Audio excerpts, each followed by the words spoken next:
Olá, seja bem-vinda, seja bem-vindo. Terça-feira, 21 de março de 2023. Começa agora o Câmara Notícia ao vivo, meio-dia mais 6 minutos.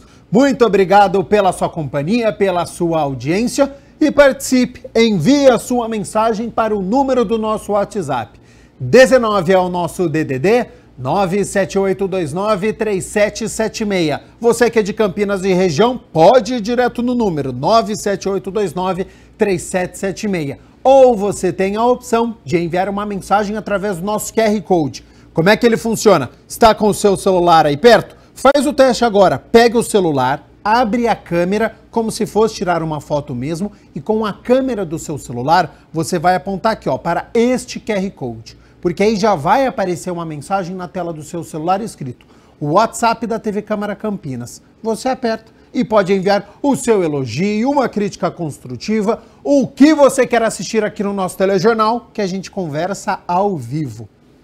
Confira a partir de agora os destaques de hoje. Vereadores aprovam, em definitivo, projeto de lei de autoria do vereador Nelson Osseri, que assegura a publicidade a reuniões dos conselhos municipais. Hoje é o Dia Mundial da Síndrome de Down, data de conscientização global para celebrar a vida das pessoas com a síndrome e garantir que elas tenham as mesmas liberdades e oportunidades que todas as pessoas. E tem reportagem especial. E o Unicamp recebe o líder indígena, ambientalista, filósofo, poeta e escritor brasileiro Ayrton Krenak para evento sobre sustentabilidade. E tem esporte também, porque hoje tem partida decisiva da Ponte Preta pelo Campeonato Paulista da Série A2 contra o Comercial. Então já a gente fala sobre este confronto. Mas a gente abre a edição de hoje, não poderia ser diferente, sobre o Dia Mundial da Síndrome de Down, esta data, de conscientização que é em todo o mundo, que celebra a vida dessas pessoas com a síndrome e para garantir, que elas tenham, então, as liberdades, as oportunidades que todo mundo. Você sabia que aqui na cidade de Campinas nós temos a primeira equipe de futsal Down feminina, masculina e também com divisão de base? E essa equipe está com uma nova patrocinadora. O anúncio foi realizado agora cedo e por isso o repórter André Aranha acompanhou tudo e traz as informações. Seja bem-vindo e boa tarde, André. É isso aí, boa tarde para você, Gabriel Castro, boa tarde para todo mundo acompanhando o Câmara Notícia. Pois é, dia 21 de março, Dia Internacional da Síndrome de Down. Estamos aqui no Shopping Dom Pedro, estou com o Maurício Carvalho, representando o time da Ponte Preta S21. Vai contar um pouquinho da história do time, tem novo patrocinador na área também, a gente vai falar sobre isso já. Antes de mais nada, boa tarde, tudo bem, Maurício? Boa tarde a todos, tudo ótimo. Hoje um dia maravilhoso, a realização de um grande sonho, nosso primeiro patrocínio oficial de uma empresa sediada em Campinas, Parque Dom Pedro Shopping. Estamos muito felizes com tudo que está acontecendo. Fruto de trabalho, de um sonho, de 3 grandes amigos, o José Antônio, nosso técnico, o timoneiro, a gente fala, o Marcos Riboli, fotojornalista esportivo do Globo Esporte, pai do João Pedro, atleta da Ponte Preta S21, com 15 anos. Sou pai do Rafael, com 26 anos. E nós iniciamos o projeto em 2019, com 8 atletas, um projeto de construção coletiva, realizado todo através do voluntariado. Hoje é a primeira equipe do Brasil com pais na organização. Iniciamos com 8 atletas, como disse, hoje são mais de 80 atletas. É a primeira equipe do Brasil com divisão de base, com crianças a partir de 4 anos de idade, feminino e masculino. É a primeira equipe do Brasil que conta na sua comissão técnica com uma professora de educação física com síndrome de Down, a professora Bianca Dias Tagliacoso. E, recentemente, a Unicamp se interessou pelo projeto através do professor Sérgio Cunha. E nesse semestre a Unicamp iniciou um curso de extensão na Faculdade de Educação Física, um curso de futsal down. A gente jamais ia imaginar que o projeto ia se tornar objeto de estudo, objeto de pesquisa científica para uma faculdade, para uma universidade, e a gente está muito feliz com tudo que está acontecendo. Bom, quais os próximos desafios aí do time, Maurício? Eu percebo que você até se emociona. Sim. Eu já assisti palestra sua, do seu filho, sim. no Salão Vermelho da Prefeitura, falando, não é? Sobre esse tema tão importante, né? Inclusão é fundamental. E o time de vocês realmente é muito bacana, é muito legal. Hoje a gente está nesse dia, não é? É importantíssimo, dia 21 de março.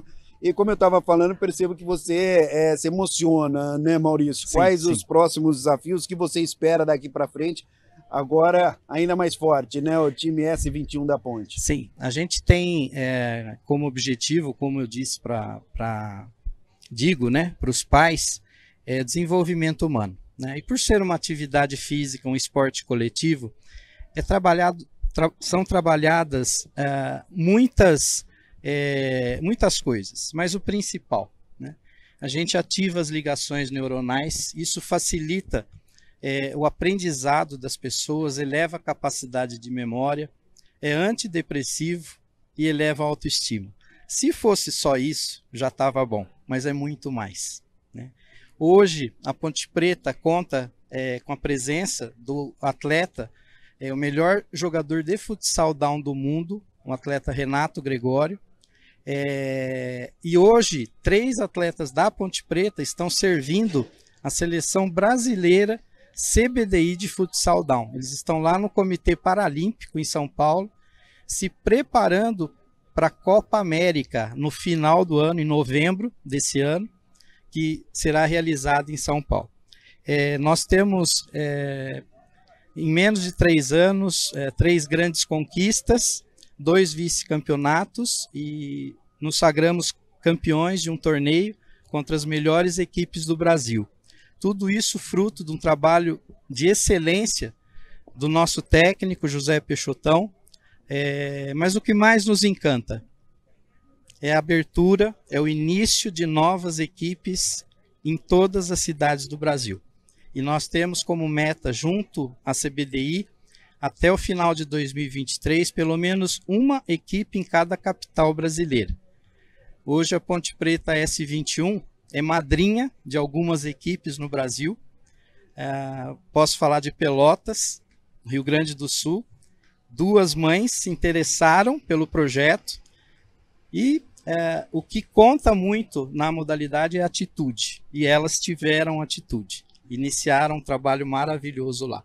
Bom, Gabriel, a gente segue por aqui agora para conversar com a Thaís, não é? Representando o shopping, gerente de marketing aqui do Dom Pedro, para falar sobre essa parceria bem bacana, né, Thaís? Boa tarde para você. Boa tarde, André. É um orgulho enorme para a gente, né? A gente vem acompanhando esse projeto, né? Já fizemos algumas coisas juntos, mas hoje eu acho que a gente está fazendo uma parte muito especial, que é conseguir patrocinar e de alguma forma a gente usar a visibilidade do shopping para colocar a sociedade a par de um momento mais igualitário, mais inclusivo, onde a gente entende que o esporte dá essa oportunidade para as pessoas, né?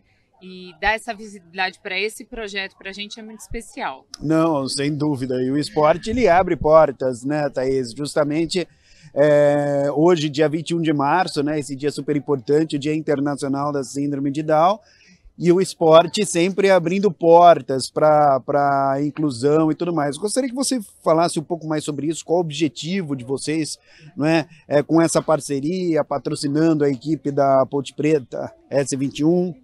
O nosso, assim, a gente tem como DNA, a gente entende que com a nossa visibilidade, com o nosso tamanho, a gente pode fazer no nosso pedacinho e melhorando o nosso mundo, né?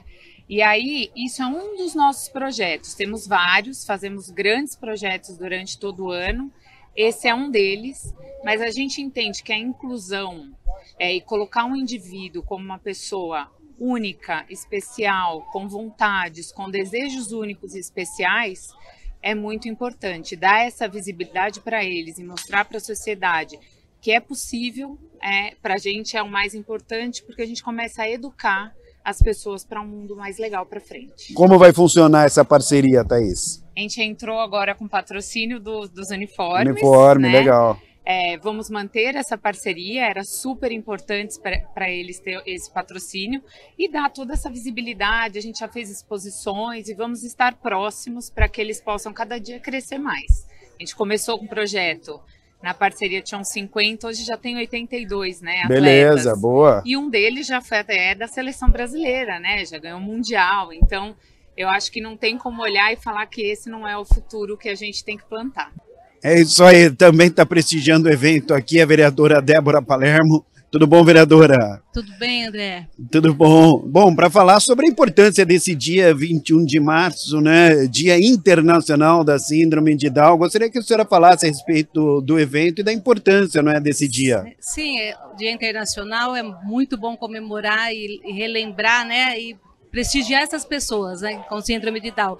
E a importância do esporte para elas, né? Então, eu como professora de educação física não poderia deixar de vir prestigiar, porque eu sei da importância do esporte na vida dessas pessoas, tanto para a qualidade de vida, como para a socialização, para o desenvolvimento. Então, é uma excelente iniciativa e eu quero prestigiar e parabenizar os organizadores. E o time também, né? É uma parceria legal aqui, Muito não é, do time legal. da Ponte Preta, S21, também com o shopping, não é? Ganhando uniforme, super importante também, né, vereadora? Sim, com certeza. Isso para o time é um incentivo, um reconhecimento, né, de todo esse trabalho lindo que eles têm. Então, é muito bom estar aqui com eles e comemorando esse dia e prestigiando o evento. Bom, e a senhora, inclusive, faz parte de uma comissão, não é, que tem tudo a ver com isso. Gostaria que a senhora falasse mais Sim. a respeito do trabalho, enfim. Faço parte da Comissão de Educação e Esporte da Câmara, né, e também da Comissão do Proteção da Criança, do Adolescente, que tem tudo a ver tanto com o esporte como com a inclusão, com a questão da educação, que tudo isso perpassa por essas secretarias, por essas comissões, né? Então é muito importante estar sempre incentivando. Bom, a gente agradece então a vereadora Débora Palermo conversando conosco, não é? E a gente segue falando a respeito desse assunto super importante, porque, olha só, Gabriel, eu preparei uma reportagem bem bacana, entrevistei um casal e ele escreve livro, ela protagonizou uma peça, serviu inclusive de inspiração para o Maurício de Souza, não é? Da Turma da Mônica, muito legal, vale super a pena acompanhar, olha só. Um dia importante, dia de conscientização, 21 de março, o Dia Mundial da Síndrome de Down. A primeira coisa é entender que essas pessoas, essas crianças, esses adolescentes, esses adultos, são pessoas, né? E na condição de pessoas, é essencial que a gente olhe para elas com naturalidade, né? E a palavra naturalidade aqui, eu acho que ela é muito importante, porque não é entender como algo normal, né? Porque se você fala de normalidade, você pressupõe que tem um anormal, né? Então, é naturalidade, do mesmo jeito que a gente se relaciona com as pessoas que a gente encontra na rua, que a gente convive na família, no ambiente de trabalho, nas escolas, né, no ambiente de estudo, é tratar essas pessoas com naturalidade. Estamos na Fundação Síndrome de Down, que oferece apoio às pessoas com deficiência intelectual e suas famílias, de acordo com as necessidades específicas de cada um. A gente tende a olhar para a deficiência como se ela fosse um problema, algo desviante, algo que não se encaixa dentro da vida do mundo, da vida das pessoas, né? Então, se a gente começa a mudar esse olhar, começa a entender que a deficiência é uma característica das pessoas, assim como os seus gostos pessoais, as suas características físicas, o que quer que seja, a gente começa a se relacionar com essas pessoas de uma outra maneira. A ideia é justamente entender como nós podemos contribuir de fato para a inclusão de crianças e adolescentes com síndrome de Down. Eu, como mãe de uma menina com síndrome de Down, eu me vejo frente a isso o tempo todo, né?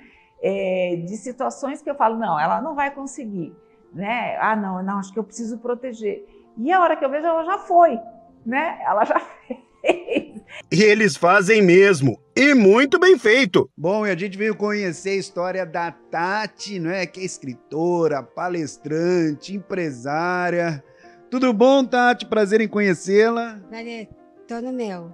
Bom, você, primeiro que tá super feliz, casou faz pouco tempo. Conta um pouquinho da sua história. Na verdade, eu casei em março, que é o dia... Aliás, amanhã que é dia 21 de março, no dia na Internacional. A gente pensou nesse mês para ter o casamento. Mês do comecinho, ficou 11 de março, foi o mês do casamento. E o casamento foi com ele, o apaixonado Vinícius. Era uma transformação de um sonho. Era uma transformação de muitos sonhos na minha vida. Mas o maior sonho da minha vida foi quando encontrei a Tati. Lá no Rio de Janeiro. Foi uma história de amizade e de amor. Me apaixonei por ela. A partir de então se conhecemos melhor por 2 anos e 2 anos e meio e pedi ela em casamento. Tá, como a Tati diz, quem casa quer casa, né? Temos que dividir as contas. Não tem jeito, né? Não tem jeito, tudo junto e misturado. Além de dividir as contas, eles dividem sonhos. A Tati é atriz, escritora, empresária, palestrante, digital influencer, ativista e a primeira pessoa com síndrome de Down do mundo a escrever e protagonizar uma peça de teatro profissional, o espetáculo Menina dos Meus Olhos. Ela tem síndrome de Down. Síndrome de Down! Uhum. Ela precisa se apaixonar por você para virar sua escrava.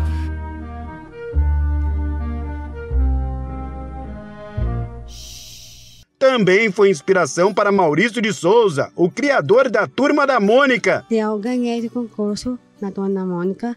Eu sou a Tati, T-A-T-I, na personagem da Turma da Mônica. Porque nas escolas, nas crianças, eu aprendi melhor que hoje. Bebês com as imagens. O adulto não. É para outro aprendizado. O Vinícius também manda super bem, gente. Eu, Vinícius Estrela, repórter para um dia na TV Câmara. É isso aí. Ele escreveu o livro Nunca Deixe de Sonhar. Ainda fez uma dedicatória e me deu de presente. A biografia da experiência da pessoa com T21. Neste caso, a minha experiência de vida, que é contada desde o nascimento à fase adulta. Escolaridade e inclusão laboral no mercado de trabalho, com desejos e frustrações. Como surgiu a ideia de escrever esse livro? Na realidade, era um sonho muito antigo meu, que era escrever um livro. Que casal sensacional! Que exemplo! Por isso não nos esqueçamos, hein? Que vença sempre o amor!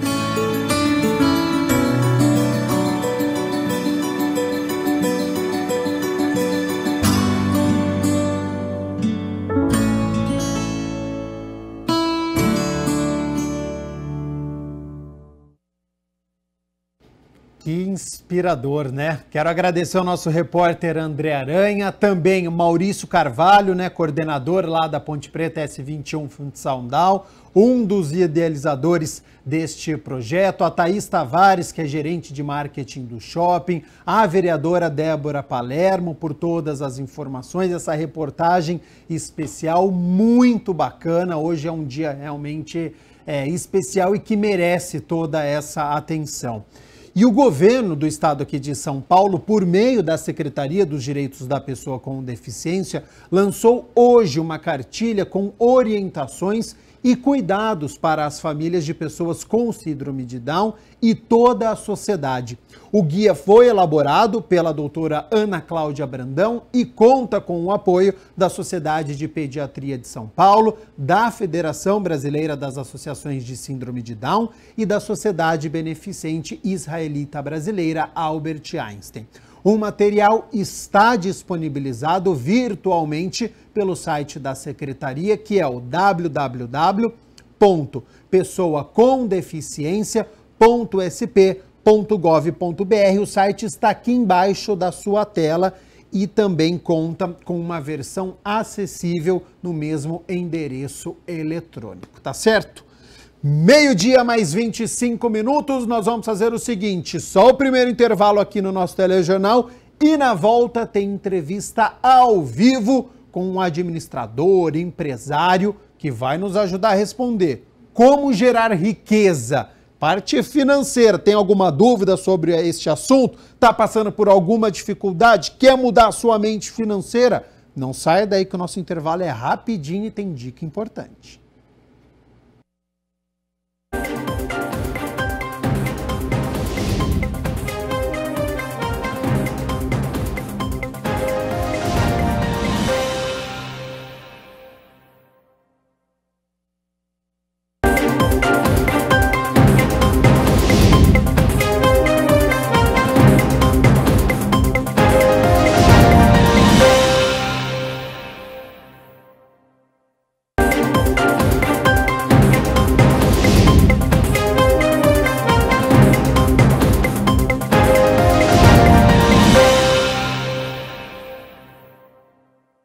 Meio-dia mais 29 minutos, Câmara Notícia de volta ao vivo nesta terça-feira. Muito obrigado pela sua companhia, pela sua audiência. E você sabia que o Brasil hoje tem mais da metade da população endividada e negativada em órgãos de proteção ao crédito? De acordo com o levantamento da Confederação Nacional de Dirigentes Lojistas, mais de 61% das pessoas estão endividadas com os bancos. Então, como mudar essa realidade? Será que existe um método para quem quer começar a gerar riqueza? Bom, sobre este assunto eu converso agora com o Luiz Guilherme Vacizuc da Silva, ele que é autor do livro O Novo Rico, Transforme Sua Mente e Comece a Gerar Riqueza em apenas 21 dias. Então, Luiz Guilherme, primeiramente, muito obrigado pela disponibilidade do seu tempo, por ter aceito o convite para participar aqui do nosso telejornal, do Câmara Notícia, e de que maneira que você avalia esses dados? Preocupante, esperado, vem de muitos anos, porque que a gente tem uma sociedade endividada? Seja bem-vindo e boa tarde. Boa tarde, Gabriel, boa tarde a todos os nossos telespectadores da TV Câmara. Eu acho que o tema é muito oportuno, Gabriel, e eu te agradeço a oportunidade de nós levar essa mensagem, porque nós estamos vivendo num período de um juro alto hoje. Então, você precisa, mais do que nunca, do conhecimento como lidar com esse cenário. E você colocou muito bem sobre essa questão do endividamento. Hoje a gente pode ver que não existe na nossa grade curricular um treinamento específico de administração financeira. Então, o profissional ele sai muito bem preparado no objeto da profissão dele. O odontólogo ele sai muito bem como odontologista, o médico ele sai muito bem sabendo lidar com o corpo, o advogado ele sai muito bem, e, enfim, todas as profissões, mas existe uma lacuna que falta como educar financeiramente. Como é que eu monto o meu consultório? Como é que eu encho a minha agenda? Como é que eu capto clientes? Como é que eu faço a gestão desse meu capital? E a gente observa que muitas pessoas, por não ter esse conhecimento, acabam entrando em bolas de neve de endividamento e atrapalhando muito a sua vida, mesmo tendo uma boa fonte de renda. Então, a fonte de renda é indiferente quando se trata de você saber lidar com o dinheiro ou não. Eu conheço pessoas que têm excelentes fontes de renda e estão endividadas, e pessoas com fonte de renda baixa, mas com as finanças em dias. Exatamente. Então, este é um dilema que nós vamos abordar aqui ao longo da nossa entrevista. Antes de nós abordarmos mais sobre este assunto, para quem ainda não te conhece, como é que é a sua história? Ela começou desde cedo? Como é que foi a sua adolescência, a sua relação com o dinheiro? Eu comecei muito cedo a empreender, Gabriel. A minha primeira empresa foi com 14 anos. E a primeira coisa que eu observei é que me faltava recurso, me faltava conhecimento. Então eu fui buscar na melhor universidade que eu considero de administração aqui do meu estado, que é a Universidade Federal do Paraná, esse conhecimento sobre empreendedorismo, sobre educação financeira. E aí que eu percebi que existe essa lacuna na grade curricular, porque eu saí preparado para entrar nas principais empresas do meu estado. Eu saí preparado para entrar numa Volvo, eu saí preparado para entrar numa Boticário, eu saí preparado para entrar em várias empresas grandes, mas me faltava conteúdo sobre empreendedorismo e sobre administração financeira. Então, esse caminho que eu trilhei foi um caminho que eu pesquisei muito. Como que eu vou aprender a lidar com dinheiro? Como que é o caminho do empreendedorismo? Até que chegou um momento que eu pensei, poxa, existe essa lacuna, eu acho que existe a oportunidade de eu criar um material de maneira prática que ensine o passo a passo de você dar esse start na tua geração de riqueza, você começar a gerar riqueza na tua vida. E daí nasceu a ideia do O Novo Rico, que é o livro que a gente comentou, né? Ô Luiz Guilherme, para empreender logo cedo, né, pelo que você está me dizendo, já perto dos 14 anos, já fundou uma primeira empresa na área de tecnologia que segue ativa. Você teve o respaldo dos seus pais, ajuda de familiares, como é que foi essa época? Sim, eu tive a ajuda do meu pai, né? Ele me ajudou primeiramente porque, evidentemente, eu não tinha capital nenhum, e ele também me deu um suporte, né? Ele deu um suporte, me acompanhou e tal, porque ele tem essa raiz do empreendedorismo, né? Ele é empreendedor.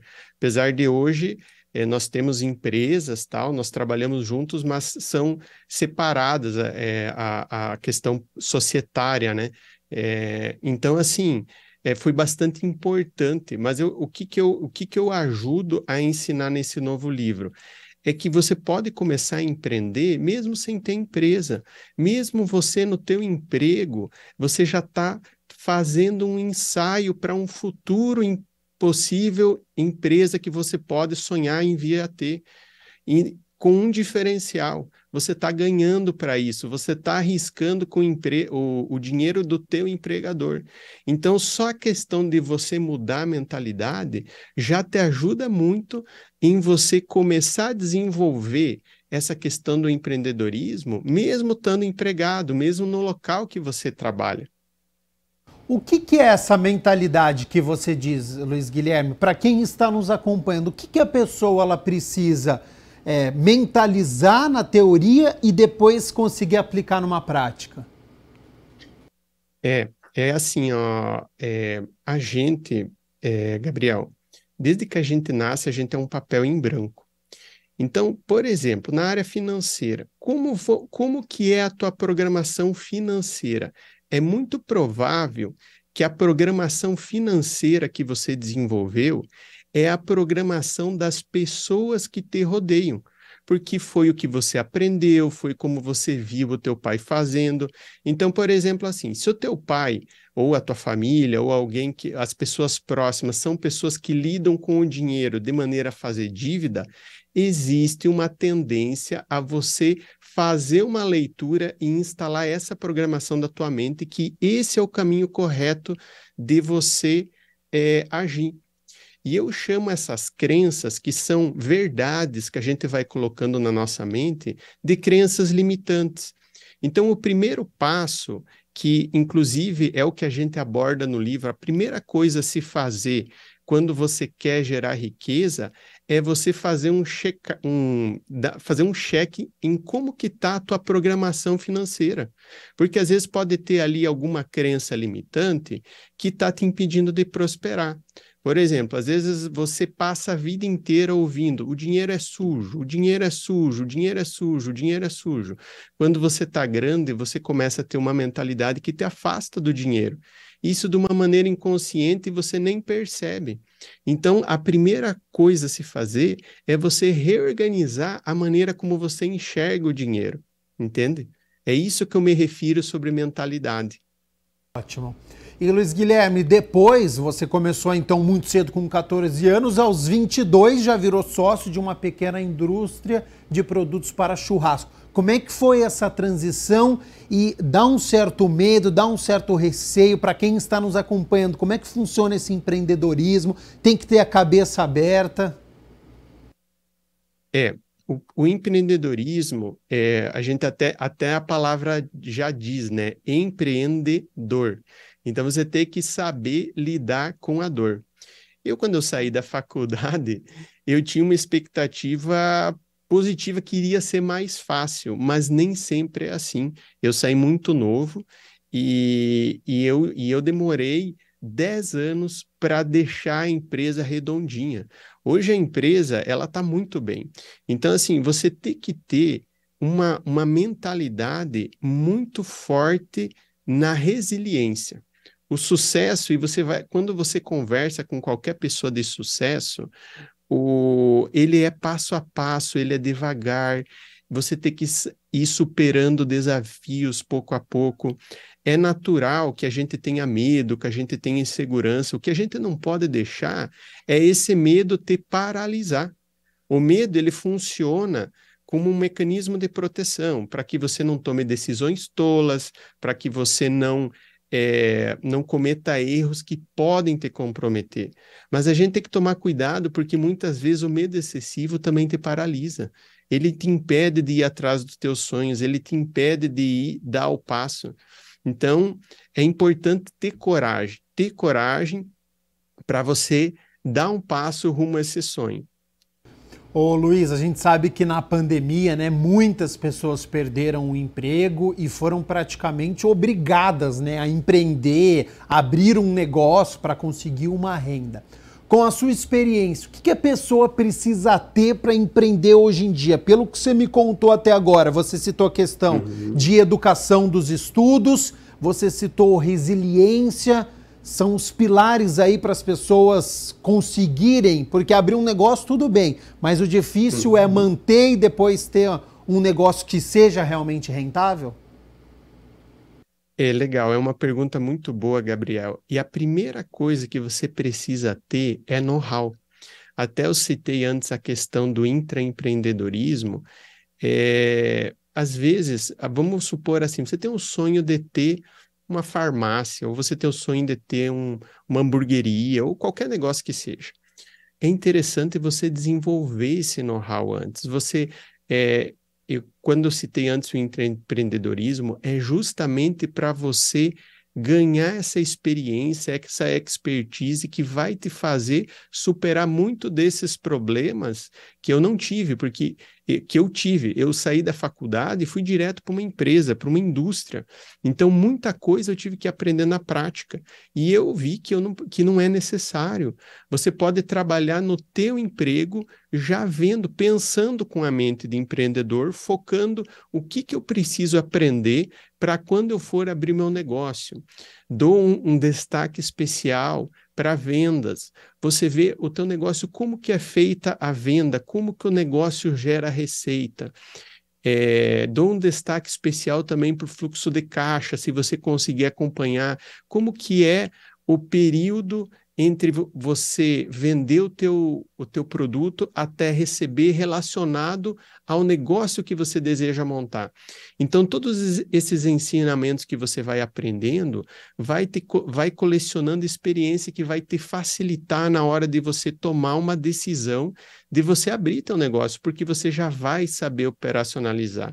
E se a tua ideia for boa, se você tem uma visão boa de um problema que você pode resolver, eu posso te garantir que muita gente fala assim: poxa, eu tenho uma ideia boa, mas me falta investidor. Cara, o que mais tem hoje é pessoa querendo investir. Se você tem uma ideia boa, se você tem um know-how, fica tranquilo.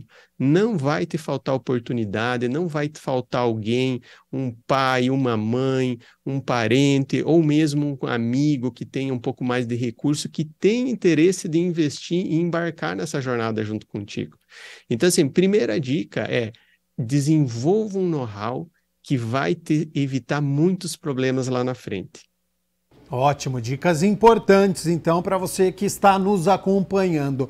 Agora, ô Luiz Guilherme, ainda existe muito preconceito quando a gente fala sobre finanças, sobre investimentos. É um assunto que você entende que ainda está distante de milhões de brasileiros que acham que não são para eles, que é somente para gente rica, que eu não vou conseguir empreender, eu não tenho dinheiro suficiente para isso. É um assunto que ainda está muito distante das pessoas?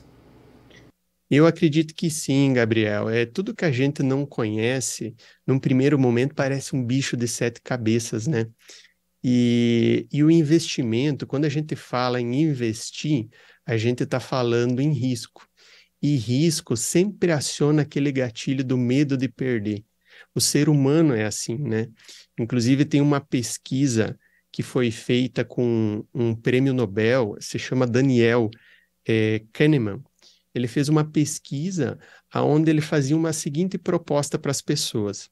Ou eu te dou R$500 agora, na verdade ele fez em dólar, né? Mas eu estou só alterando para ficar mais entendível. Ou eu te dou R$500, ou você pode optar por um cara ou coroa. Se der cara, eu te dou R$1.000, ou se der coroa, você não ganha nada. E a ampla maioria das pessoas, elas preferem os R$500. E isso não é uma qualidade, nenhum defeito, é uma característica do ser humano. A gente sente muito mais a dor de perder do que a felicidade quando você ganha alguma coisa. Então a gente tende a evitar a dor. Isso aí, como eu citei anteriormente, quando é um mecanismo de proteção, ela funciona muito bem. Ela te evita de tomar decisões tolas na tua vida. Mas a partir do momento que te paralisa, que te impede de dar esse passo, ela está te limitando. Então, qual a dica que eu daria para você que quer investir, que está nos assistindo, quer começar a dar o primeiro passo? Começa pequenininho. Acha uma corretora de valores aí que você acha confiável, invista R$100. Da mesma maneira que nós comentamos que o juro hoje está muito alto e está complicando a vida de quem precisa captar recurso, o dinheiro está caro, ele também está remunerando bem quem começa a investir. Então é uma excelente oportunidade para você que quer começar. Começa pequeno e vá aprendendo. Isso aí vai ser uma grande escola para você. Hoje, mesmo que você aplique vamos dizer, a pior rentabilidade que você vai ter vai ser em torno de 13% ao ano, que para quem está começando está excelente numa renda fixa. Deixa o dinheiro ir trabalhando, né? Deixa ele lá rendendo enquanto você vai pensando e vai estudando. Agora, Luiz Guilherme, você jogaria a moeda então? Não iria no confiável dos R$500? Eu acho que eu iria nos R$500, viu, Gabriel? Porque isso, que nem eu falei, é da natureza humana. A gente tem uma tendência a sempre segurar o pássaro na mão, né? Não deixar os dois voando. Já está mais próximo os 500, né? Exatamente. Agora, quando e por que você decidiu lançar o livro O Novo Rico, Transforme Sua Mente, Comece a Gerar Riqueza em apenas 21 dias? Que momento que você estava da sua vida que você quis passar todo o conteúdo através de uma obra?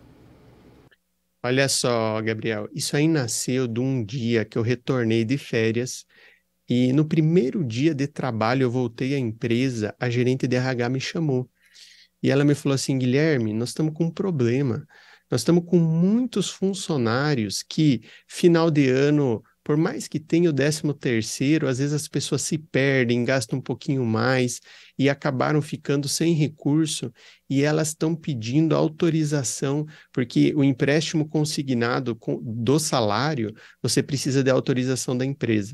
Então existia muitas requisições. E o que eu percebi, Gabriel?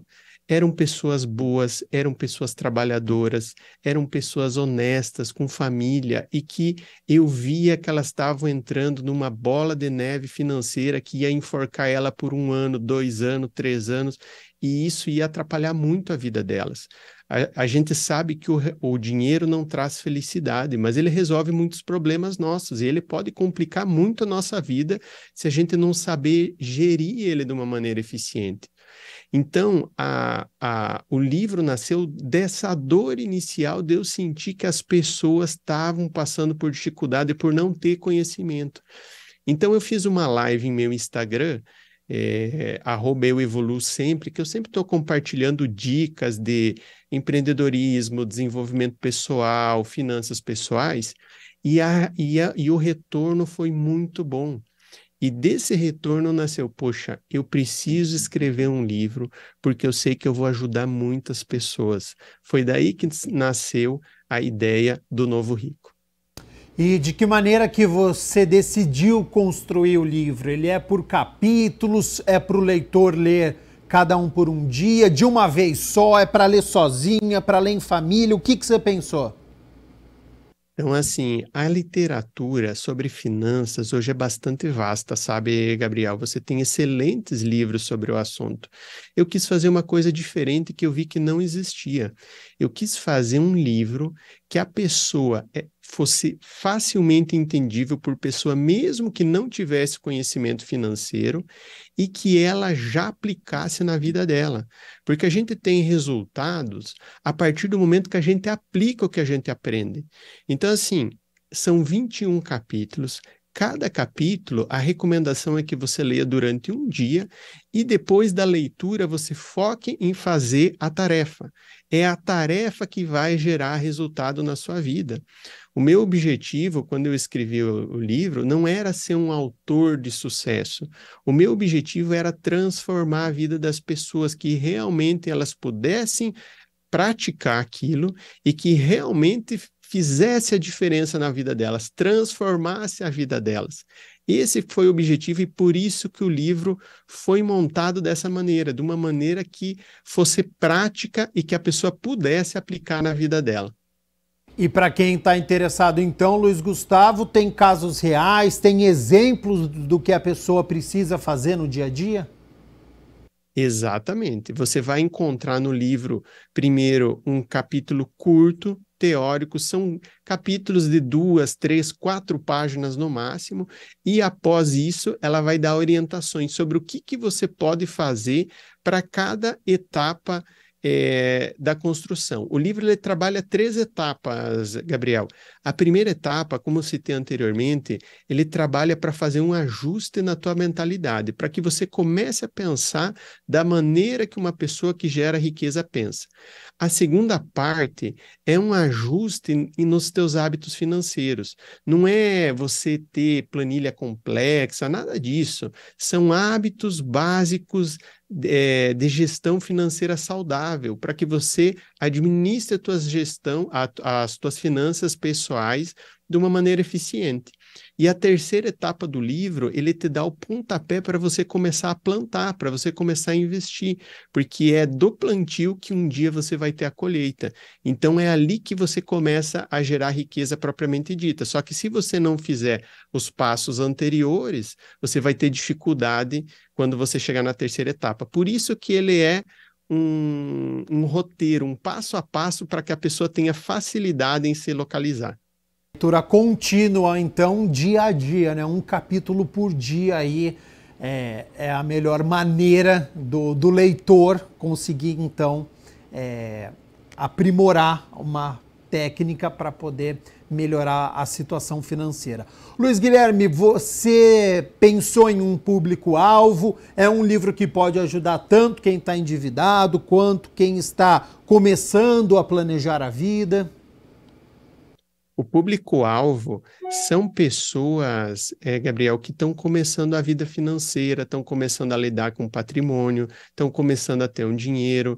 Então, isso eu vou te dizer assim, pessoas dos 20 aos 40 anos, mas a gente não pode se limitar, porque eu vejo assim, existem muitas pessoas de sucesso que começaram a ter alguma coisa ou criar alguma coisa após os 40 anos.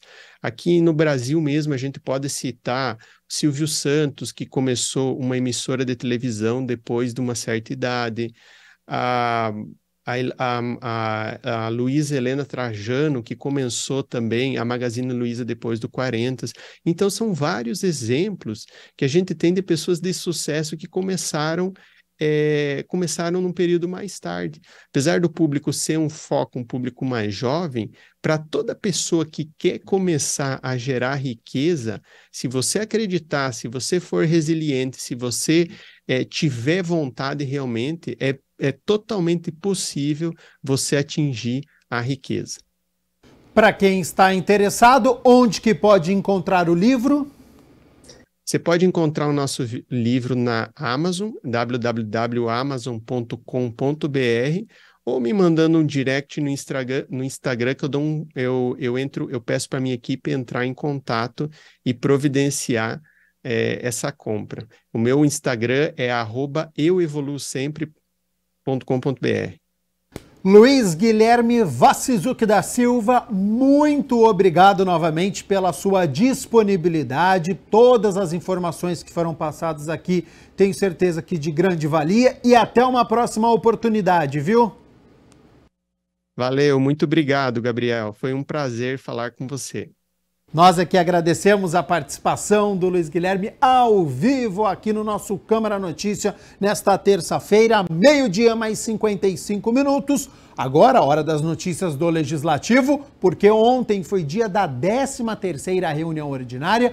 Os vereadores se reuniram para discutir e votar 11 projetos. Entre eles, os parlamentares aprovaram em análise final o projeto de lei de autoria do vereador Nelson Osseri, que assegura transparência e publicidade às reuniões dos conselhos municipais. É um PL que vem no sentido da transparência, né? O gabinete, eu sempre coloquei como prioridade o combate à corrupção, o respeito ao dinheiro público, e isso tem que vir através da transparência, publicidade. A população precisa saber o que acontece dentro desses conselhos, dessas reuniões. Então, por isso, desse projeto que vem trazer transparência. Nós sabemos que muitas das reuniões dos conselhos, às vezes, não tem uma participação popular muito frequente, né? Vamos dizer que, por exemplo, vou dar um exemplo, o Conselho Municipal de Entorpecentes. Eu tive uma reunião sobre um debate de um projeto, e nessa reunião só os membros, alguns, e pouca participação da sociedade. Então, por exemplo, por conta do horário, eu sei que existem algumas reuniões de alguns conselhos que são no horário noturno, que para muitos também acaba tendo um pouco de dificuldade. Então a gente permite, através dessas reuniões e através desse projeto, que elas sejam transmitidas por celular, por redes sociais, para que todos possam tomar conhecimento. Então hoje nós sabemos que a tecnologia ela tem que ser utilizada e pode ser utilizada para dar publicidade nessas reuniões. Aprovado em 2 análises aqui na Câmara Municipal, o projeto segue para a sanção do prefeito, que, se assinar, vira lei municipal.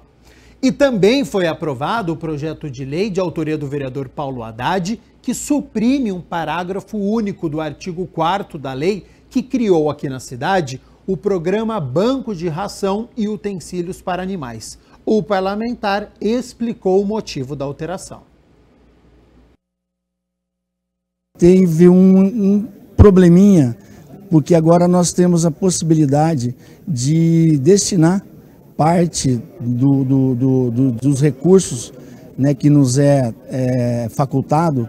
Nós temos as emendas impositivas, e eu destinei 450 mil reais para que pudesse fazer um aporte financeiro para esse banco, para comprar ração para os animais. E já tenho aí a sinalização de uma emenda parlamentar do deputado Dirceu Dalben, deputado estadual, para que a gente também pudesse fazer a aquisição de alimentos, principalmente alimentos, para as pessoas em situação de vulnerabilidade, cadastradas, né, no cadastro único, enfim, ou alguns criadores independentes, ONGs, mas o parágrafo único do artigo 4 impedia que a gente pudesse fazer essa doação. O governo não poderia pôr nenhum tipo de recurso, nenhum recurso nessa lei ou nesse banco de rações. Então a gente está suprimindo apenas isso, retirando um parágrafo dentro de um artigo para que a gente possa estar dentro da legalidade, né? É importante que a população saiba, tudo que é feito aqui tem que estar em conformidade com a lei.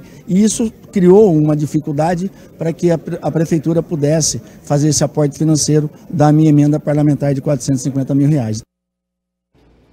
E ontem, 20 de março, foi comemorado o Dia Mundial da Saúde Bucal. E em apoio foi aprovada a moção também do vereador Paulo Haddad, que comentou sobre a importância desta data. Eu sou dentista de formação, também sou médico, e muitas vezes as pessoas não dão o devido valor para a cavidade bucal, cavidade oral. A cavidade bucal é a maior cavidade em contato com o meio ambiente. Ela pode receber aí muitas bactérias, muitos micro-organismos, muitas agressões do meio externo. E é importante que a gente tenha uma saúde bucal adequada. Então, esse Dia Mundial, ele foi instituído em 2007, justamente para que as pessoas se conscientizem, trabalhem a prevenção. Hoje é muito mais fácil você prevenir do que gastar dinheiro, né? Depois que você acabou perdendo um dente. Ou pior, existem situações dentro da cavidade bucal que pode levar a repercussão ou alterações no organismo como um todo. Nós temos aí, só para citar, o quadro de endocardite bacteriana, que é uma infecção de uma membrana do coração, que pode levar a uma infecção dentro do endocárdio, essa infecção se espalhar para o organismo como um todo, levando a quadros de septicemia ou infecção generalizada e levar à morte, né, da pessoa, do cidadão, do paciente, enfim.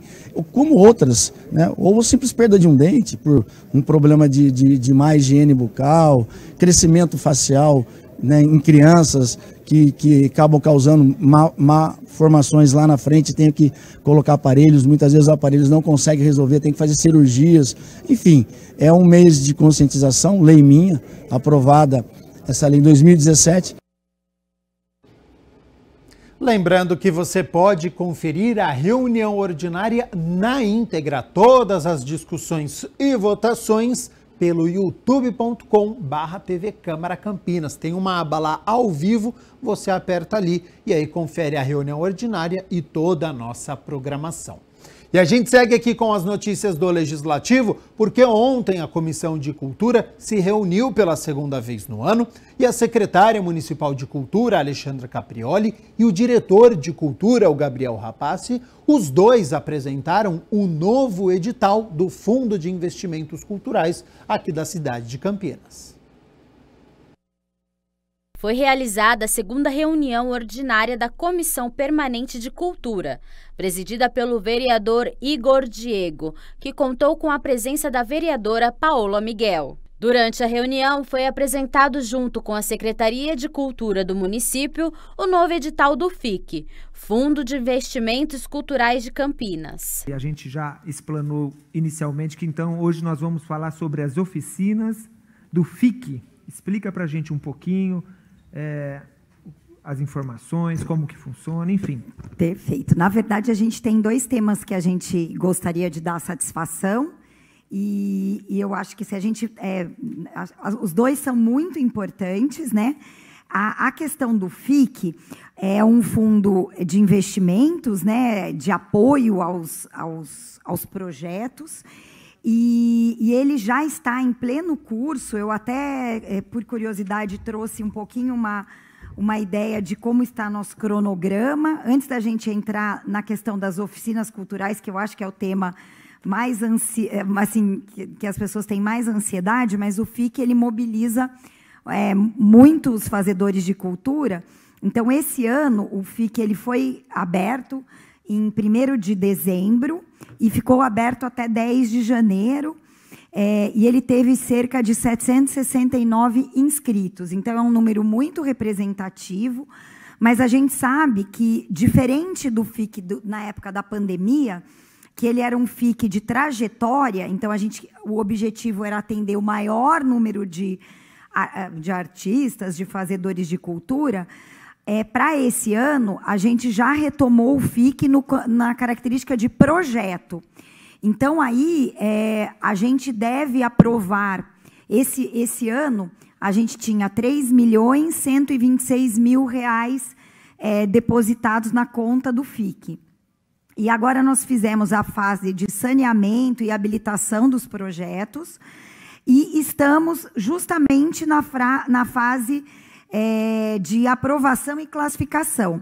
Então, deve sair nos próximos dias essa validação, porque o Conselho tem um comitê, o Conselho de Política Cultural tem um comitê que faz essa validação junto com os membros, e aí, mas devem ser contemplados cerca de 100 projetos, porque daí o valor também é mais relevante, e ele, como eu disse, é uma execução. E aí, a gente vai ter as próximas etapas, já saindo o resultado na primeira semana de abril, agora, então já sai o resultado na primeira semana de abril. O período de contratação e pagamento durante o mês de abril todo, porque o FIC ele é um pagamento antecipado, então, quando ele apresenta o projeto, ele, ao ser classificado, ele recebe a remuneração, então, entre 1º e 30 de abril, ele recebe esse pagamento, e ele tem para executar o projeto de maio a dezembro de 2023. Sobre o edital de oficinas culturais, do que ele representa como uma inovação no setor público, uma inovação do jeito de pensar política pública de cultura. E para explicar isso, eu vou contar uma historinha, se me permite aqui, porque eu acho que a gente tem que, às vezes, sair daquele nosso campo de palavreado técnico um pouco e tentar, porque a gente acaba ficando na nossa... Enfim, é o seguinte, a gente teve algumas experiências no passado de oficinas culturais em Campinas.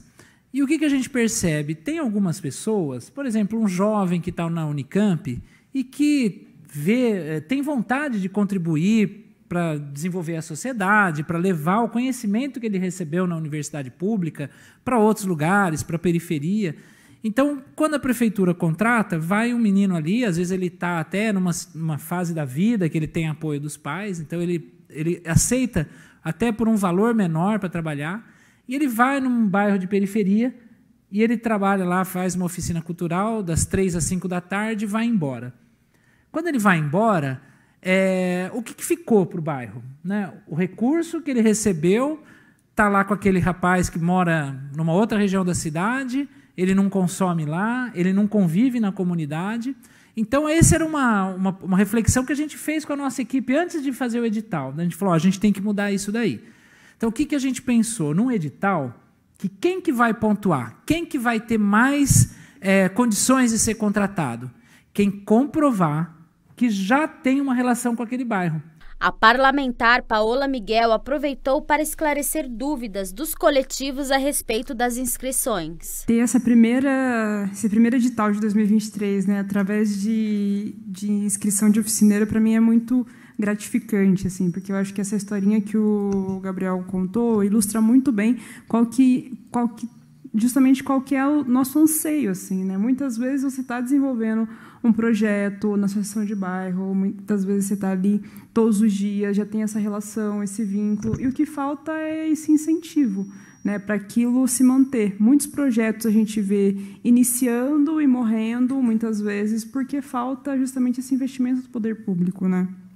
Eu acho que uma coisa muito interessante também que tem são as possibilidades, né? Então, o resgate do patrimônio de tradições, popular, cultural, a gente pode pensar na utilização de alguns espaços históricos, pensando nos territórios. Eu acho que essa descentralização, né, que eu vi dentro... Estava olhando o edital antes de vir para a reunião, e tem lá, né, se não me engano, é APG dos Amarais, né, todas as inscrições de bairros, né? E acho que, como dúvida, né, queria perguntar como que, por exemplo, alguns coletivos que não estão tão bem formalizados poderiam se inscrever, né, nesses editais, E uma outra coisa, como que eu vi lá que tem o cadastro de pessoa física e pessoa jurídica. Quais os tipos de pessoas jurídicas que podem ser contempladas? Faço a pergunta porque é uma dúvida que chega muito para a gente aqui na Câmara, se grandes empresas, por exemplo, vão poder oferecer oficinas também, né? Ou se não, é mais para uma perspectiva do MEI, né? Desses coletivos que muitas vezes entidades que já estão formalizados, por isso são pessoas jurídicas, mas tem um limite com relação à arrecadação. Então, acho que são essas duas dúvidas que eu tenho aqui para esse momento. Quem não tem pessoa jurídica, né, ou seja, uma empresa aberta, pode participar como pessoa física. No entanto, se a pessoa já tiver uma MEI, é muito melhor, né? Porque na MEI paga muito menos imposto e, inclusive, ajuda a pessoa a ir juntando condições de se aposentar no futuro, né? Então, a gente sempre recomenda que quem puder abrir uma MEI. Aí tem outras possibilidades também de pessoas jurídicas, né? Por exemplo, uma associação que é uma pessoa jurídica, ou mesmo se a pessoa quiser ser representada por uma empresa, também pode, porque se ela ou uma outra pessoa tem lá uma empresa de produção cultural, pode ser também. Para o vereador Igor Diego, presidente da Comissão de Cultura, é importante trazer em pauta o reconhecimento profissional de quem se preocupa com a cultura e crescimento dos espaços longe dos grandes centros. É uma grande satisfação, uma grande honra, né, presidir essa comissão. Estive hoje ao lado da vereadora Paola Miguel, falando sobre as oficinas que vai trazer a possibilidade de potencializar dons, né, principalmente na periferia. Então, aquele professor, aquele artista, aquela pessoa que está lá na ponta, muitas vezes que não tem nenhum tipo de olhar do poder público para ele, esse projeto das oficinas culturais apresentado pela nossa secretária hoje tem em mente alcançar essas pessoas. E a Câmara Municipal acompanhou ontem o evento de lançamento da Taça das Favelas 2023. O torneio de futebol vai reunir atletas de 14 a 17 anos das comunidades aqui de Campinas.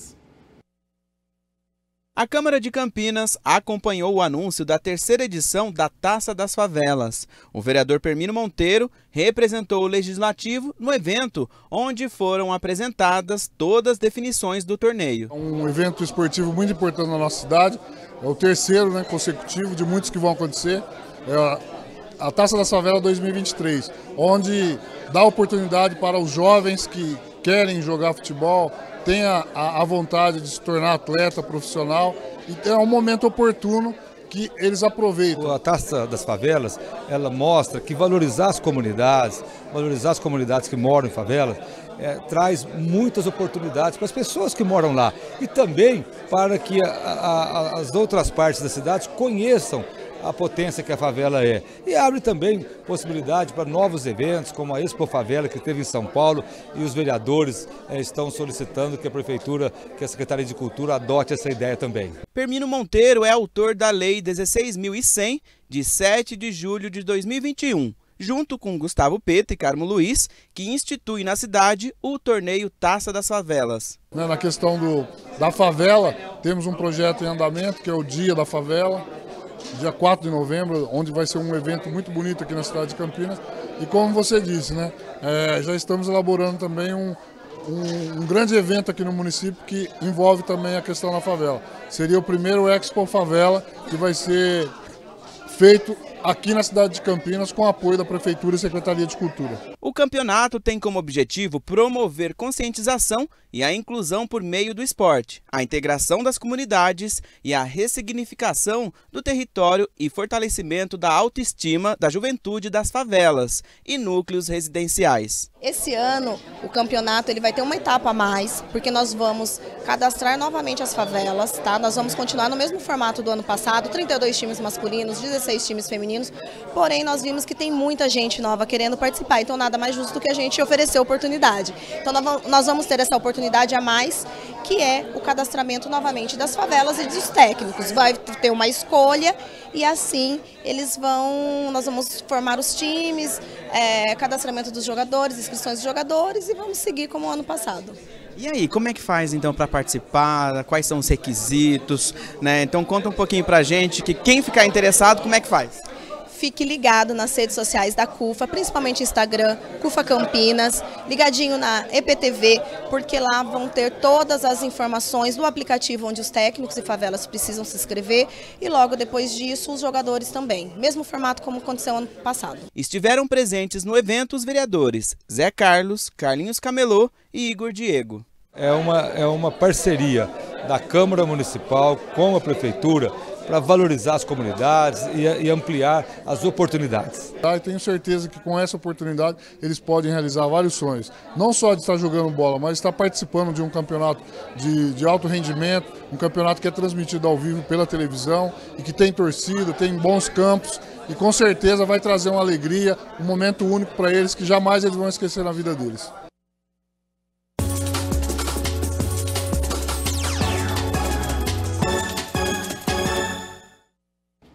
E hoje tem decisão aqui na cidade de Campinas. A Ponte Preta recebe o Comercial no estádio Moisés Lucarelli a partir das 7 horas da noite. Você já vê aí na sua tela, em jogo válido pelas quartas de final do Campeonato Paulista da Série A2.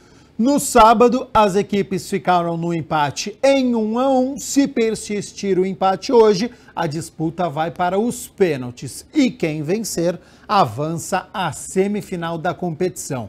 Técnico Hélio dos Anjos tem problemas, não pode contar com os atacantes Gé e Pablo Diego, suspensos, já que eles foram expulsos no jogo de ida. Guipira e Eliel devem começar a partida entre os titulares.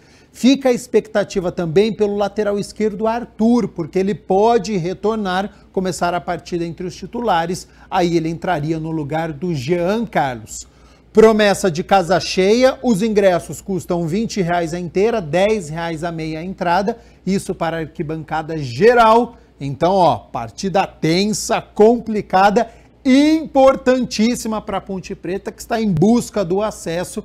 E claro que amanhã, na quarta-feira, a gente conta todos os detalhes deste confronto entre Ponte Preta e Comercial. 1h mais 15 minutos, vamos falar sobre educação agora, porque as universidades de São Paulo foram chamadas para organizar o sistema de avaliação de alunos do ensino médio. A Unicamp está entre elas e você confere tudo a partir de agora no nosso quadro De Olho na Educação.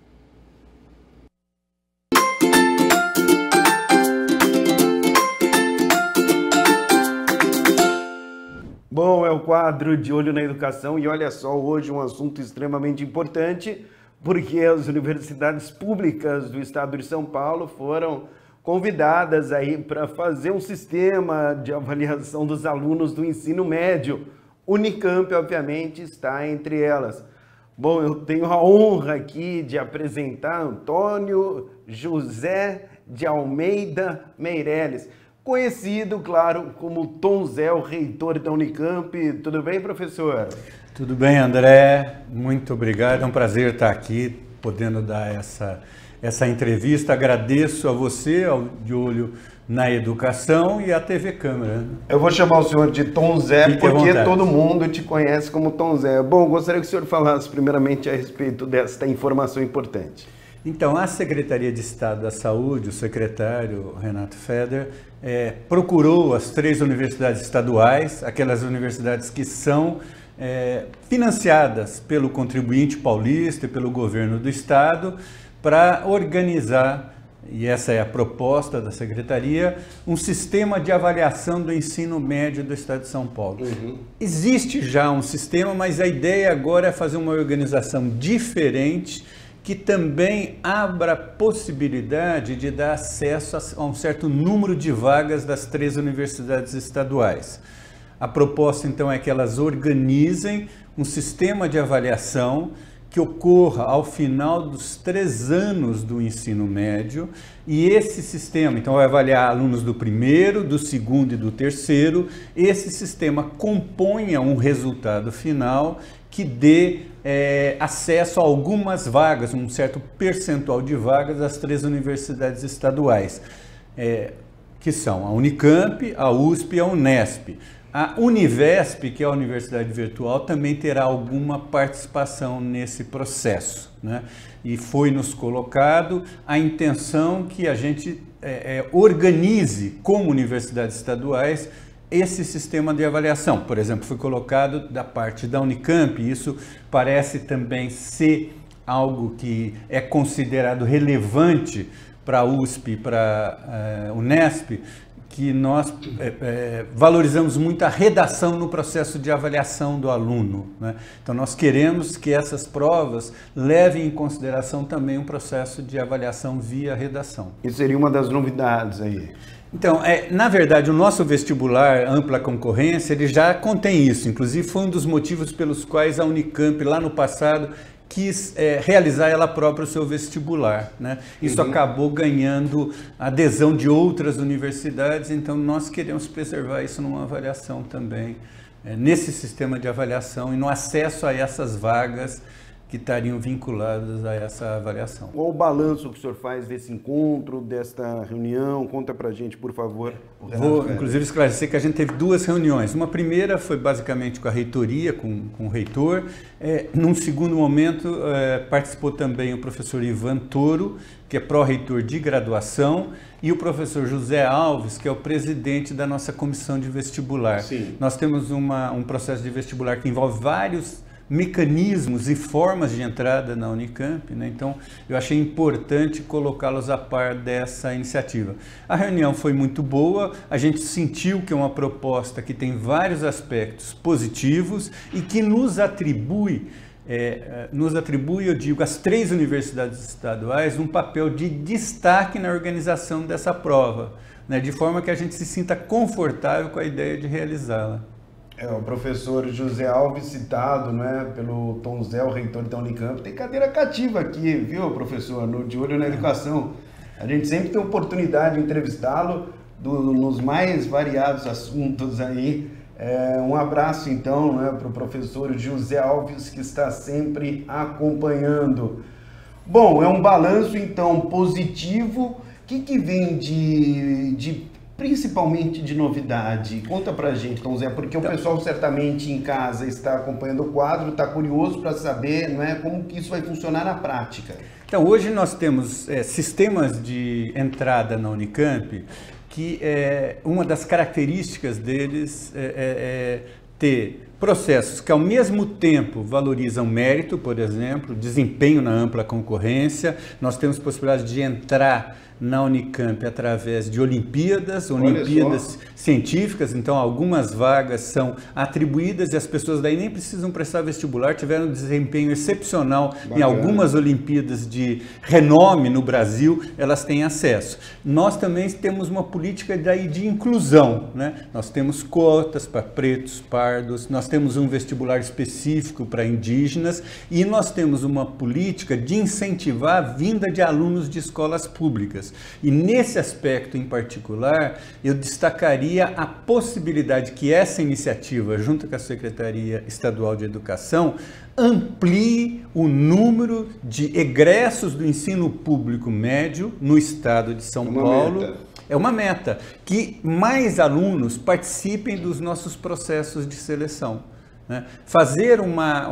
Nós temos um mecanismo de entrada via Enem, mas fazer isso de uma forma mais difundida no estado de São Paulo, através dessa prova de avaliação, é uma forma da gente ter contato direto com estudantes do ensino público médio de todo o estado de São Paulo e ampliar a base daqueles que se candidatam à universidade. Muitas vezes o aluno do ensino público médio, ele não tem um conhecimento exato das chances de entrar na universidade, ele não tem às vezes nem ideia que a nossa universidade é pública e gratuita e que tem programas de suporte, bolsas sociais, bolsas moradia, bolsas transporte, bolsas trabalho, que permitem pessoas que tenham baixa renda se manter na nossa universidade.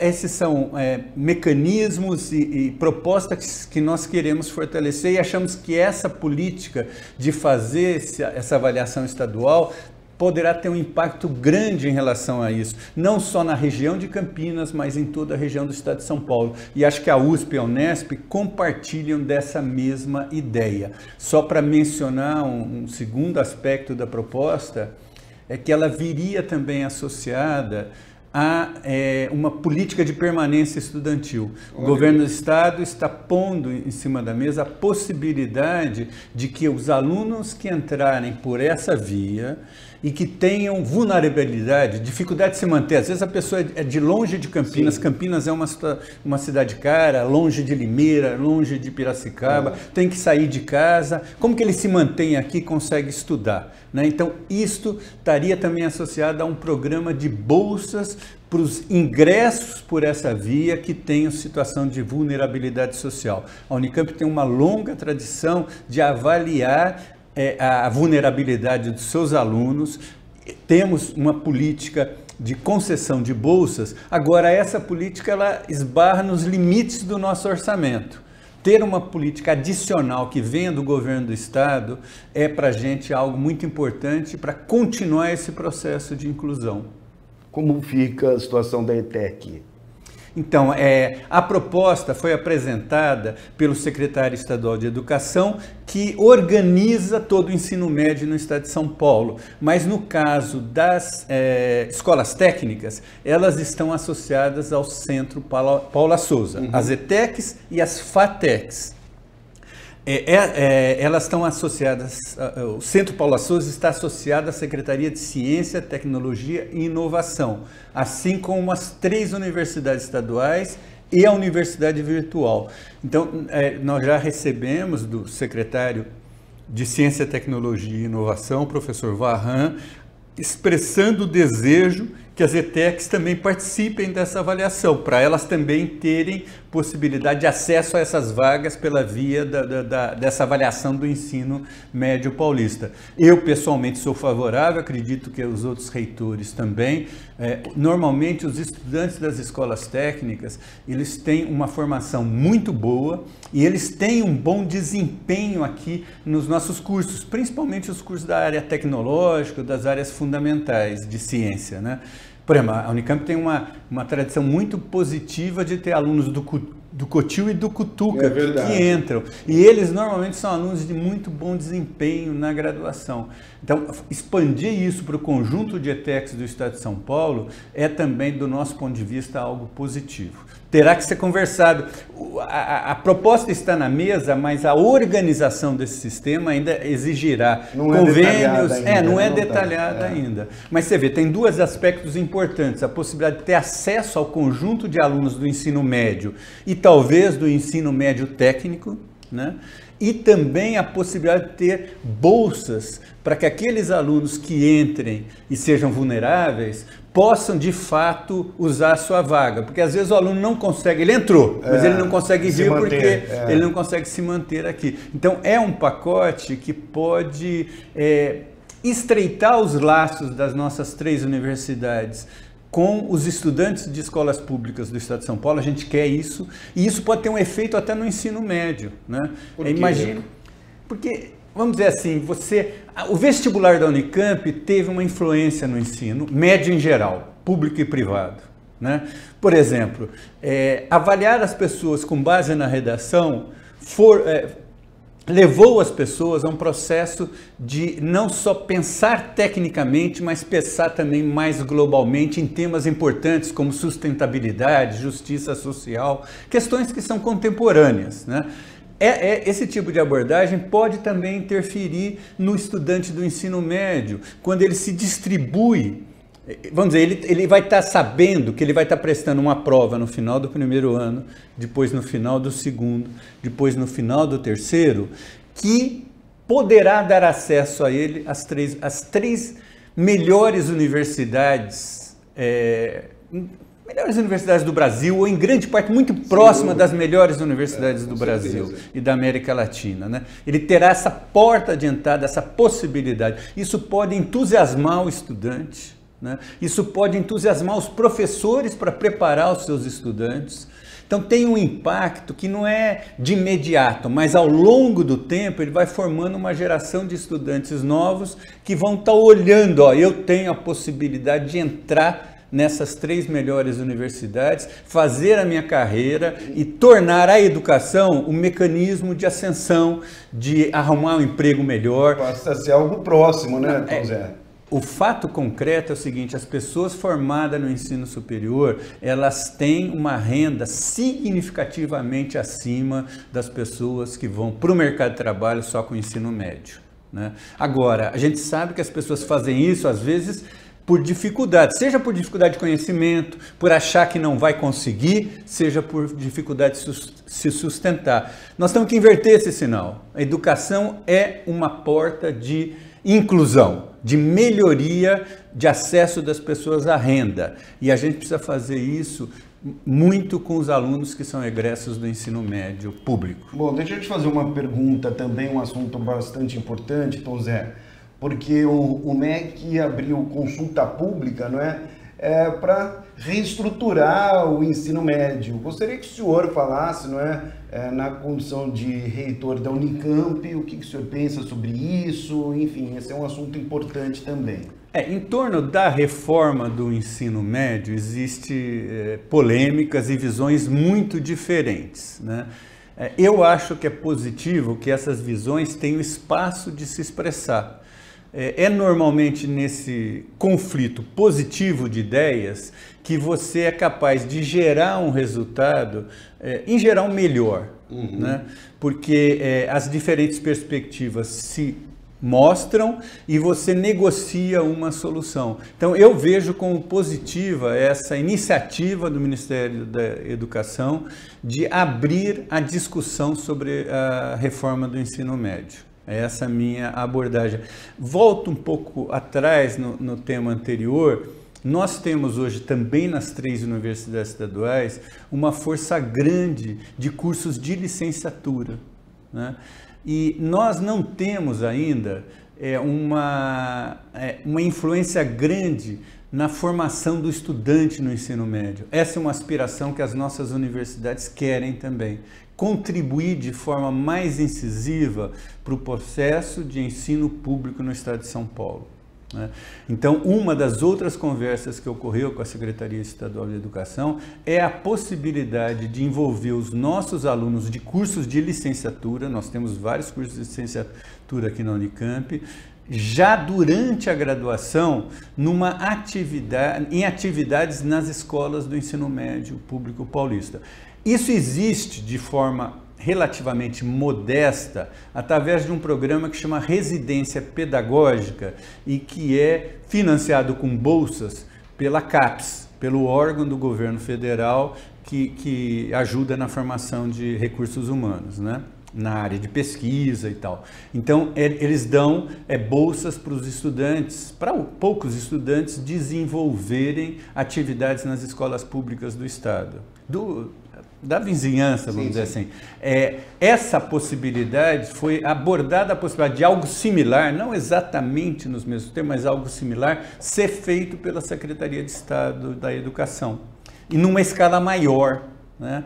Então, envolveria daí um número maior de nossos estudantes, estudantes de bom desempenho e com vulnerabilidade social teriam a possibilidade de estar envolvido nisso e ter mais facilidade de se manter nas licenciaturas sem necessitar de trabalhar no contraperíodo, vamos dizer assim, o que prejudica a formação, e estariam contribuindo para melhorar a educação pública no estado e adquirindo experiência para a sua futura atividade como docente. Então é uma outra coisa que a gente também olha com muita, muito carinho, muito entusiasmo de que isso possa virar mesmo um pacote que não é só avaliação do ensino médio, é a gente, via avaliação, ter alguma interferência positiva no desempenho e formação desses alunos, a possibilidade de ampliar os nossos programas de permanência associados aos estudantes vulneráveis dessas vagas que seriam fornecidas, bacana, né?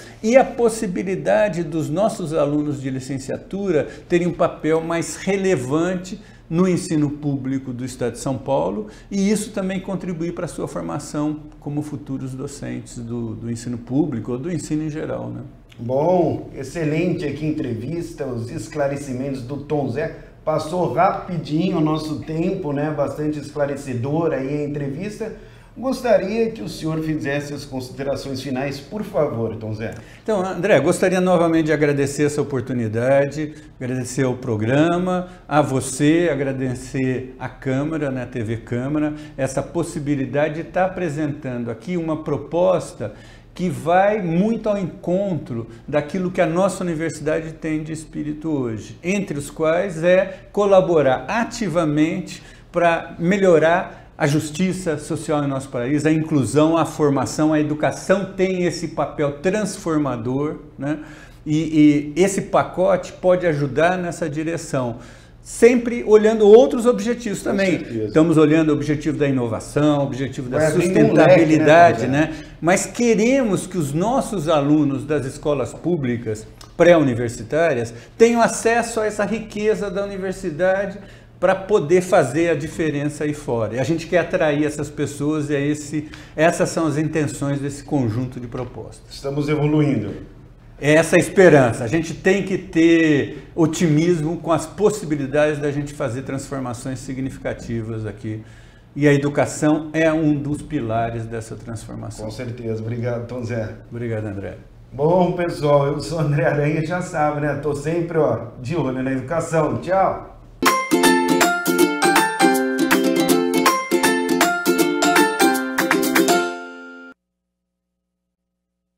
1h mais 33 minutos, a gente segue ao vivo aqui com o nosso Câmara Notícia nesta segunda-feira e a Unicamp, recebeu o ambientalista Ailton Krenak para um evento sobre sustentabilidade na universidade. E sobre este assunto você confere a partir de agora no nosso quadro Giro Ambiental.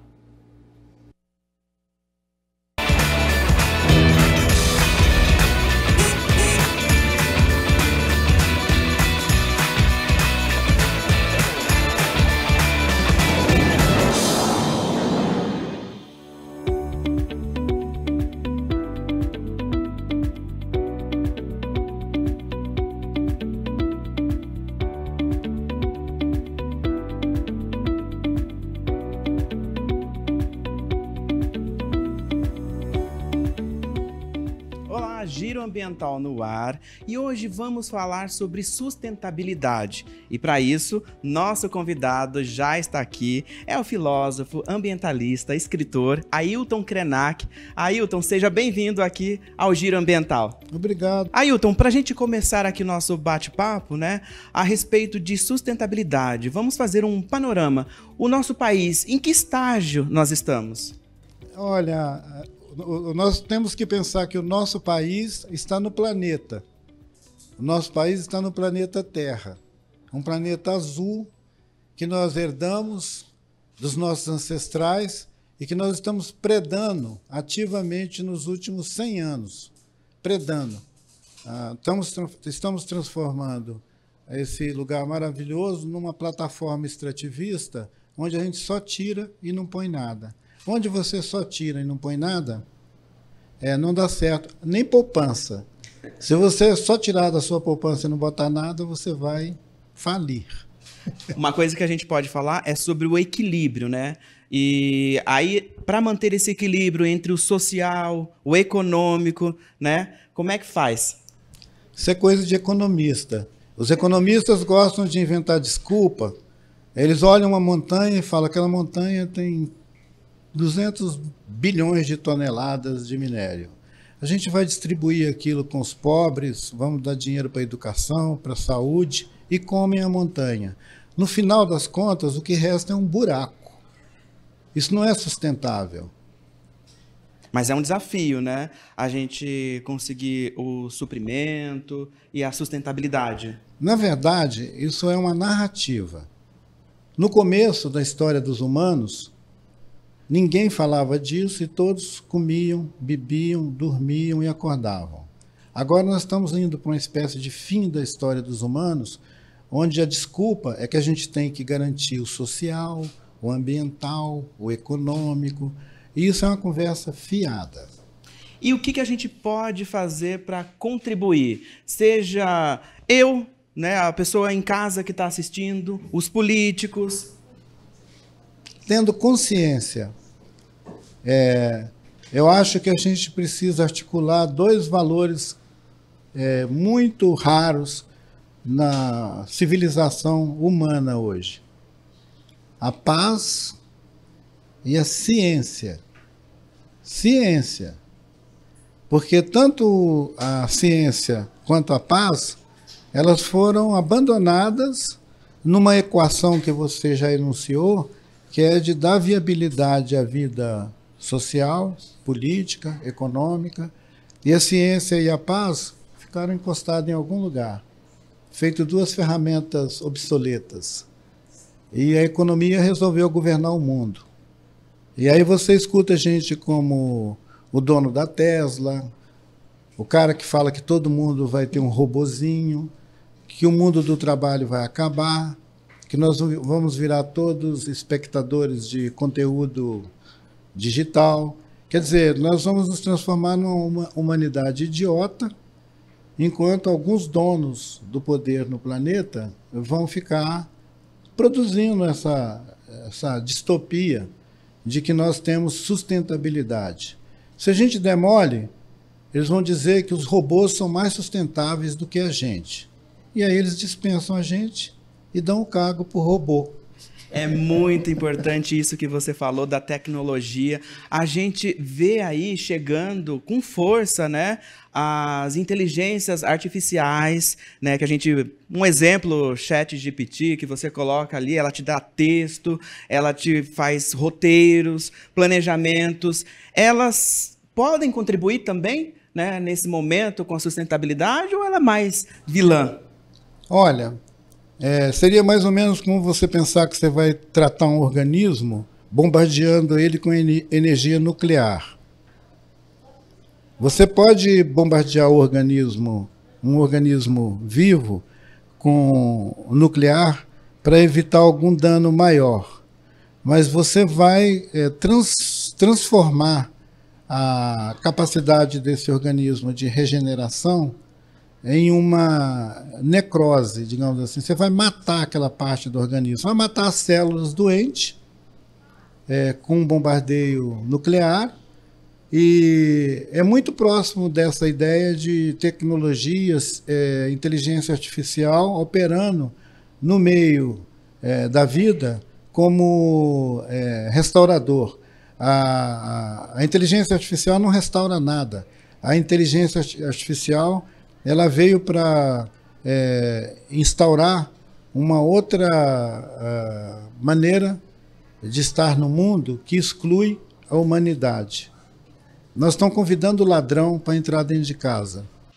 Ailton, muito obrigado pela sua participação aqui no Giro Ambiental e de compartilhar sua experiência, né, com o nosso público. Obrigado a você também, tá?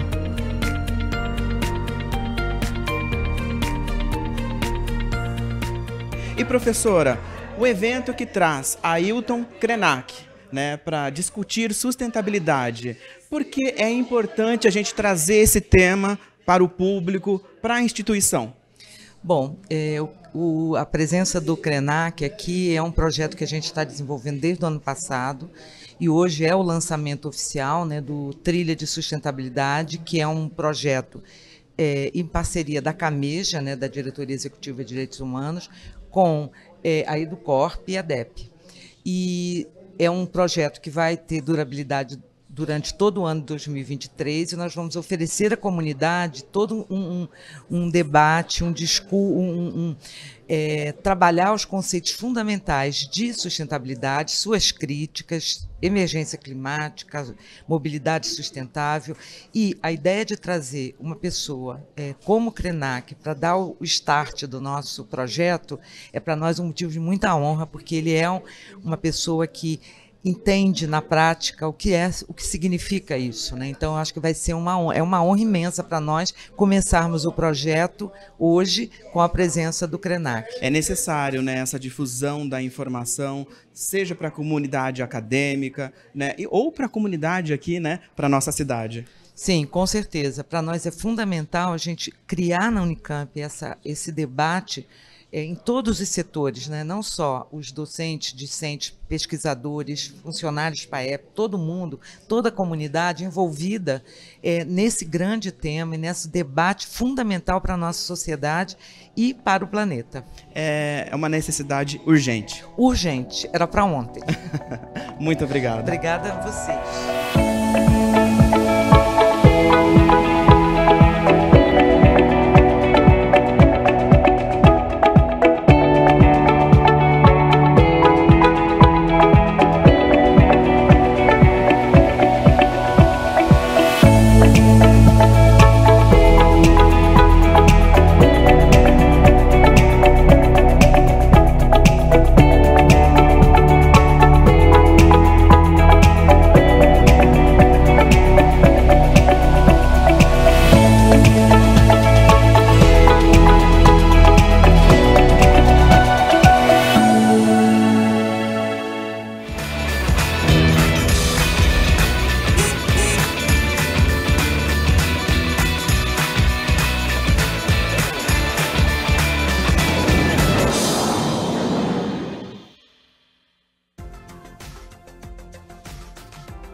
Ontem no fim da tarde, também à noite, caiu uma chuva forte em muitos bairros aqui da cidade. Foram 12 milímetros em 2 horas. Outono então começou chuvoso, mas hoje céu azul, sol durante o dia. Para hoje não tem previsão de chuva e nem para amanhã na quarta-feira, viu? Segue essa tendência então do sol aparecendo entre poucas nuvens e também continua o calorão. Vamos às temperaturas? Porque elas já estão aqui na minha tela. Para amanhã, quarta-feira, então, 22 de março, o sol aparecendo entre poucas nuvens, mínima de 18 graus. Ao longo do dia a temperatura sobe, podendo chegar aos 31 graus aqui na cidade de Campinas. Continue aqui na TV Câmara Campinas. Daqui a pouco, às 4 horas da tarde, acontece a 3ª reunião da Comissão Permanente de Políticas de Prevenção às Drogas. O presidente é o vereador Nelson Osseri. E às 7h30 da noite, acontece uma reunião solene com entrega do diploma de mérito jurídico Elvino Silva Filho, autoria do vereador Marcelo Silva. Tudo com transmissão ao vivo da TV Câmara Campinas. O nosso Câmara Notícia fica por aqui. Agradeço a sua companhia, a sua audiência. Então continue aqui na TV Câmara Campinas e nos vemos amanhã na quarta-feira ao meio-dia. Até lá, hein? Tchau, tchau.